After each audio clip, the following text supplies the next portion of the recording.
Bob Siegelman, I know that you go way back, which means you knew Mr. Buddy Gilmour. Got a memory or two for us? My memories of Buddy, my biggest memory of Buddy is he always had a smile on his face. I can't ever remember him, and I remember him for about 20 years back at Roosevelt, and he always had the same smile on his face.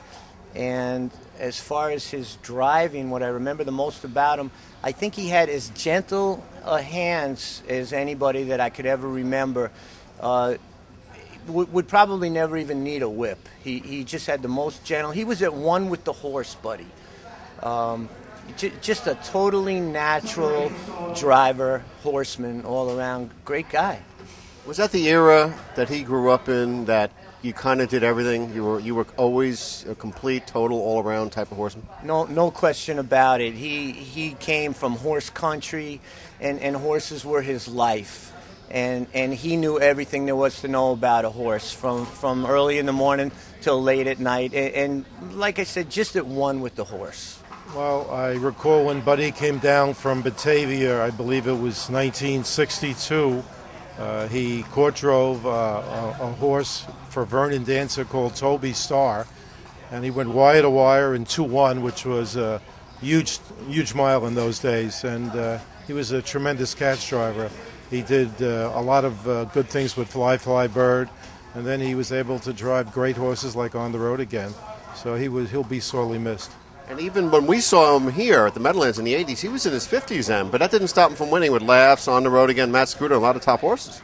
Well, Buddy had natural ability. He was part horse, as they used to say, and he was an amazing driver and a pretty good horseman. Besides that, you know, I've heard that Buddy Gilmour's hands were among the best ever. You're thought of, Ron Pierce, as one of those guys with great hands. Tell me about what you remember from Buddy. Well, Buddy was, I remember him going all the way back when he was in Batavia and Buffalo when I was just a little kid. He was leading driver up there. Swell guy, great guy, always smiled and always made everybody feel really good about themselves. As far as the driver goes, there was none better, I don't think. It was kind of just like Joe O'Brien. It was all in his hands. He just very little whip man. Very hardly ever would you see him get after a horse with a whip, and if he did, it wasn't hard. It was just he would ask the horse to go instead of making him go, and he was kind of like my idol. He was my idol beyond the doubt. He was a great driver, and as a caretaker, I probably checked up more horses for Buddy than any other driver, and he'd always come back and be positive about the horse. Very seldom was he ever negative about a horse, and we'd kind of work together and get the horse better, and he'd go out and win with him. And it was all in his hands. He just great pair of hands, and a great person. It's sad. It's a very sad thing. Just an all-around great guy. Did more to help other people than even to help himself. I mean, was always concerned about everyone else more than himself. Was he a natural talent? Oh yeah, natural ability, for sure. Yep. Was he kind of like a godfather of the driving colony? Like guys can kind of pick up from him through the years? Well, they did. I don't think they planned on, but they definitely did. I mean, their styles changed when they saw him. Linda Toscano, not only do you remember Buddy Gilmour, you used to work for Buddy Gilmour. Tell us about that. Yeah, I worked for Buddy for about 2 years after Regan decided to go south for the winter, but and that was fun. And I mean, we had great horses, and he was an easy guy to work for. It was always fun to have the Islanders, even though I was a Ranger fan, which was a bone of contention in the barn all the time. They always swung by.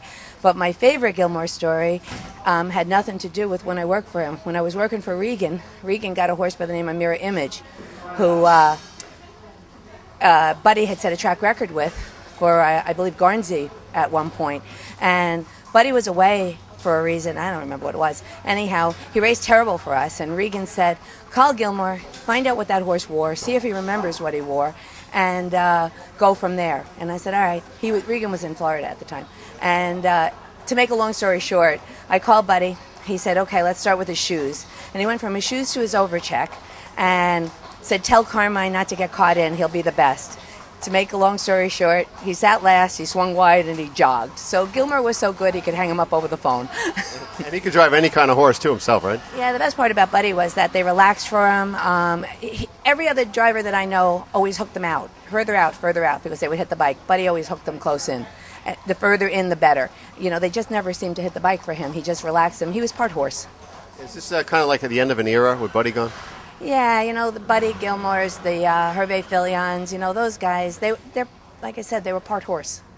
Well, Carl LaCourse, you won the first Meadowlands Pace. Buddy Gilmour won our first driving title. What's your memory here of Buddy now that the 78-year-old legend is no longer with us? I loved Buddy. If you ever looked at Buddy's eyes, they twinkled.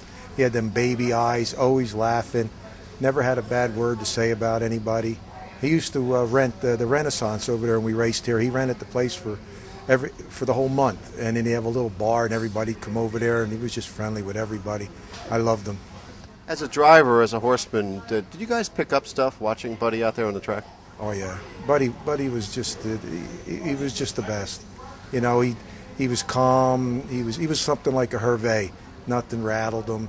Everyday calmness. Just nice guy to be around. And for those people today who may not know, he wasn't just a top driver. He was a guy who did it all. Great trainer. Ran a great stable. He didn't rough him up like some of these guys do today. Took care of a horse when he raced the horse. Well, he had like 40, 50 horses. Ran a beautiful stable, had great trainers working for him. Just was an elitist guy. Style and finesse, I would say, instead of the whip. Oh yeah, he knew horses. He knew how to preserve horses. He was a true horseman. Well, certainly just a tremendous driver. One of the greatest of all time. There's no question about that. Bud's brother George was married to my aunt, so there was a kind of a shirt-tail connection there, relative-wise, and certainly always followed his career. And we became very good friends when I moved to New Jersey, and it's just one of the great guys in harness racing. When your career was starting, how important was it for you to watch and observe Buddy Gilmour? Well, I remember watching him when I was a kid before I started driving in Monticello. The first time I got to watch him drive in person, and he was just somebody that I always watched because he was so successful. He was always kind to a horse and could get so much out of them without using the whip a lot. And that's one of the things I noticed right away, how far and fast he could get them to go without using the whip. And a horseman through and through, too. Oh, definitely. In that area, you trained and drove your own stable, and he just had a tremendous stable in Roosevelt and Yonkers for years. And you were ringside for some of the great moments, too. Cullen Hanover, On the Road Again, Matt Scooter. Yeah, definitely. I mean, he just, he rose to the occasion in big races, but, a bad-gaited horse. Nobody was better on the New York circuit with a bad-gaited horse than Bud was. Mike LaChance, no Buddy Gilmour retrospective is complete without your take on Buddy. You've known him a long time. What's the first one or two things that comes to mind when you heard that he had passed away? Buddy Gilmour, there was only one Buddy Gilmour. He was unique. There was and all the great driver I met in my life there. You could try to copy most of them, but not Buddy Gilmour. He had a unique style. He had a personality that he could charm anybody he wants. He was one of the greatest of all time, for sure. And like I said, with a unique style there. But he was just he was a good friend of mine, and I know him for maybe 35, 40 years, and never had a bad moment with Buddy. He was always just a great guy to be around, and you had to love him. Back in those days, I remember the Miller Scout Mirror Image days. I remember someone telling me that Miller Scout actually would travel around with Cam Fella, and Buddy would actually train Cam Fella for Pat Crow, who couldn't always make it down there. I mean, that's the kind of versatility that a guy like Buddy had. Oh, and he was a great horseman there. He had a horse sense in him. He was half a horse. He was just. You could talk to him about anything. He wouldn't remember sometimes the name of the horse, but he would say, "Oh, what about that chestnut horse?" Or "What about that black horse with the white face there?" And that's how you would. But he was just something special there.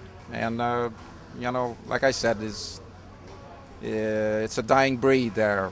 You'll never see anybody like Buddy Gilmour. Never.